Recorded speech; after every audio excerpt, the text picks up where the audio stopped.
Yo tout le monde, c'est John, on se retrouve aujourd'hui pour une petite vidéo review de Star Wars Tales of the Jedi. Donc j'ai regardé ça, mais bon je m'attendais à rien, mais après les séries Star Wars on m'a dit Marvel regarde, ça va, c'est pas mal, c'est pas mal. J'ai regardé, honnêtement, ça va.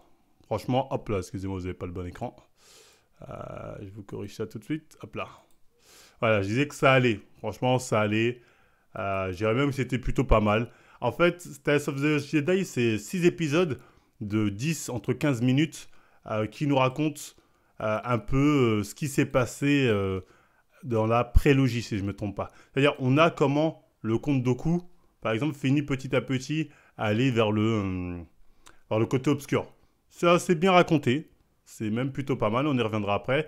On a aussi l'histoire de Ahsoka, sa naissance, comment elle a développé ses pouvoirs, comment Anakin l'a entraîné, etc., etc. Donc c'est des petites aventures, des petits trucs. C'est très contemplatif. Il faut savoir que l'animation est de qualité. Honnêtement, l'animation est vraiment de qualité. Il y a pas mal de fanservice, etc., etc. Là-dessus, on est d'accord. Mais j'aime bien, parce que ça travaille le lore.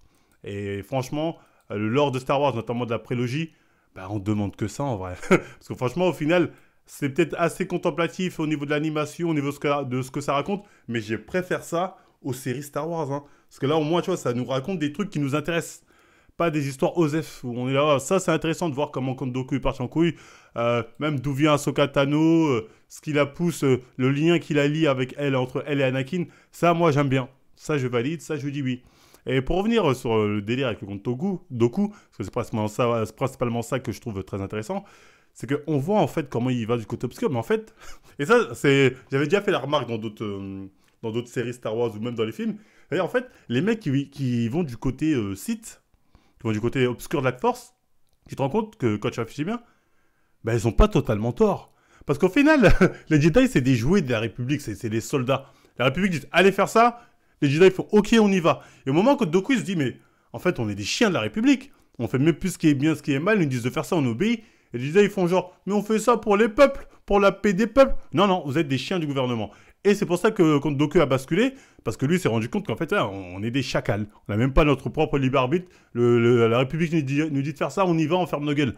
Donc c'est vrai que le délire des Jedi qui sont des soldats obéissants, c'est un peu de la merde. Et on comprend mieux pourquoi souvent des Ahsoka ou des Anakin étaient contre les ordres qu'on leur donnait parce qu'ils faisaient preuve de sentiments. Alors que les Jedi, c'est des robots en vrai. Les Jedi, c'est des putains de robots. Et les Sith sont les seuls qui ont des sentiments, même si malheureusement leurs sentiments ensuite sont toujours tournés de manière malveillante, ce qui fait que ça la fout mal. Bon, ça après, c'est pour dire attention, le côté obscur, ils sont méchants. Mais quand tu réfléchis bien, c'est eux qui sont le plus sensés. Ceux qui regardent le plus, ah mais eux ils souffrent, c'est plus eux qui cherchent l'équilibre de la force que les Jedi, t'as l'impression qu'ils cherchent le maintien, mais le maintien dans un statu quo qui est défavorable à certains. Donc bref, ça c'est un problème que j'ai remarqué, donc plus on regarde, plus j'ai tendance à me dire que les Sith ont raison d'être des Sith, et c'est plus les Jedi, les chiens de la casse en vérité. Donc bref, ça passons. J'ai quand même bien aimé l'histoire de Dooku, comment c'était amené, etc. Et franchement, nous en fait, c'est ce qu'on veut. C'est ce qu'on veut quand vous faites des films d'animation, même des live action. Faites-nous des trucs sur le background. Parce que c'était ça, Rebels et notamment Clone Wars, c'était que ça, hein. C'était que du lore. C'était que du lore, mais c'est ce qu'on veut. Moi, je veux voir le lore de Palpatine, parce qu'à un moment, Palpatine, on le voit rapidement. Comment lui, il a réussi à se glisser comme ça dans le gouvernement. Comment il a tué son maître. Comment il est devenu chaud. Je veux le lore de Palpatine. Ah oui, il y a Qui-Gon Jinn aussi dans le truc. Mais voilà, moi, je veux le lore de Palpatine. Je veux le lore de... Même Qui-Gon Jinn, on en a un peu, mais donnez-en plus s'il faut en donner plus. Voilà, c'est ce qu'on veut. On veut du lore comme ça, de Windu. Donner le lore de Windu aussi, on prend. C'est ce qu'il faut faire, c'est ce qui marche. C'est pas prétentieux, c'est bien animé. Et ce qui m'énerve, c'est qu'en fait, ça suit beaucoup plus la logique de Star Wars. Et la logique enfin, le lore de Star Wars est beaucoup plus respecté dans les films d'animation que dans les séries. Dans les séries, ils font de la merde. Ils font de la merde. Alors que dans les films d'animation, ils font des efforts. Donc parfois, je suis un peu surpris. Enfin bref, en tout cas, moi, personnellement, j'ai bien aimé. Bon, je vais pas vous dire, c'est un truc de folie, c'est une dinguerie. Ça se regarde bien. Quand tu es fan de Star Wars, même si moi, je suis pas un grand fan, mais j'aime bien, tu vois. Je trouve ça cool. Ça fait plaisir de voir des lores travailler, de voir les gens comment ils basculent côté obscur. L'animation est qualitative. Même les épisodes qui sont un peu moins fun, au moins, il y a toujours un truc qui te raccroche à la prélogie au moins, donc ça fait plaisir les clins d'œil. Et voilà, moi, honnêtement, je valide, j'ai bien aimé. Donc voilà, hein, je sais pas vous dire quoi de plus, hein, au final, allez regarder. Pour les fans, ou même les non-fans, hein, vous allez voir, vous allez trouver ça pas mal, ne serait-ce que du point de vue de l'animation, de ce que ça raconte, c'est plutôt cool.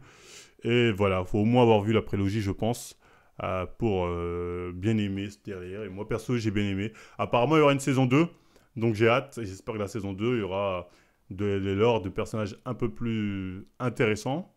C'est-à-dire comme Palpatine, hein, au final, on demande que Palpatine, on est les hommes les plus heureux du monde. Peut-être même Yoda, tu vois, à voir, hein, mais bon, nous, on prend tout. On prend tout.